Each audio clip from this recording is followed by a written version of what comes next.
biskwit, walang batang magugutom at walang batang hindi makakapasok sa paaralan. Sa loob ng 8 taon, itinaguyod ng anak bale-balayan ang layuning mahalin ang kapwa sa pamamagitan ng paghimok sa mga tagapanginig na magbigay ng biskwit sa mga batang nasa kalsada. Ikalawang linggo ng Abril ng isang free store ang binuksan ng mga miyembro ng anak bale-balayan sa pangunguna ni Ginoong Peter De Vera, ang founder at executive director ng grupo. Mahigit 40 bata mula sa Barangay Santa Teresita, Angeles City ang binigyan ng 500 piso na gawa lamang sa papel. Bagamat hindi totoong pera, ay kailangan ng mga ito para makakuha ng produkto sa tindahan. Paraan umano ito upang matuto ng pagbabudget ang mga bata at makita kung anong produkto ang kanilang bibigyang prioridad sa pagbili. Ang ilan sa mga available products ay bigas, prutas, itlog, delata, hygiene items, school supplies, tsinelas, damit at marami pang iba. Inipon umano ng anak bale-balayan ang mga in-kind donations sa mga bumibisita sa museo, gayon din ang kanilang nakukuha mula sa kanilang pagtatanghal. Sa kapistahan ng patron saint ng museo na si Our Lady of Montserrat itong April 27, muling nagbukas ang free store kasabay ng iba pang aktibidad. Tunghayan natin yan sa Trip at Gimmick ni JM De Jesus.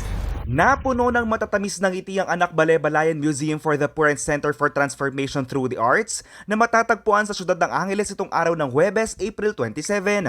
Ipinagdiwang kasi ang kapistahan ni Nuestra Señora de Montserrat na siyang itinuturing na patron ng Anak Bale-Balayan. Itong celebration ngayon ay sineselebrate natin yung feast day ng Our Lady of Montserrat. Itong Our Lady of Montserrat na nag-originate sa Barcelona, Spain. Siya yung unang dinala namin dito noon kasi nung nag-pray kami with the Benedictine sisters, yung hiningi ko dito na ma-open ang bale-balayan ay natupad. So we decided na siya yung gawin naming patron saint. Samot-saring mga aktibidad ang inihanda ng mga volunteers upang mapasaya ang mga miyembro ng bale-balayan at maging ang ilang kabataan sa Barangay Santa Teresita na naturang lungsod. Matapos ang banal na misa, isang outreach at feeding program ang idinao sa sinundan naman ng palaro para sa mga bata. Mayroon ding free store na unang binuksan noong Easter Sunday. Dito ay pwedeng mamili ang mga kabataang miyembro ng bale-balayan gamit ang play money. Nag-donate din ng CLTV36 katambalang Milo Philippines ng mga chocolate powdered sachets upang isa sa mga pagpilian ng mga kabataan.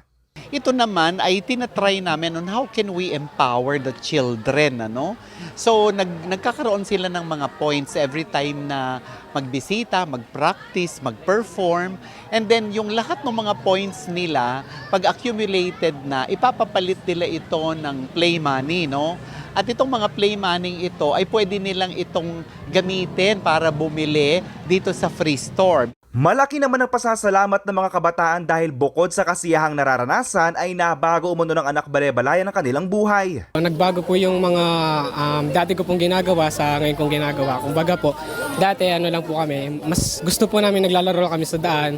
Wala po kaming nagagawang like nagpapasaya sa amin. Para sa amin po masaya na yung paglalaro, pero meron pa po palang mas sasaya pag sumali ka dito sa loob ng bale-balayan. Masayang-masaya naman ang mga benefactor ng Anak Bale-Balayan na dahil malayo na raw narating ngayon ang mga kabataang miyembro ng organisasyon. Now they become more productive, so they are back to school. They can join and learn just like an ordinary person, di ba?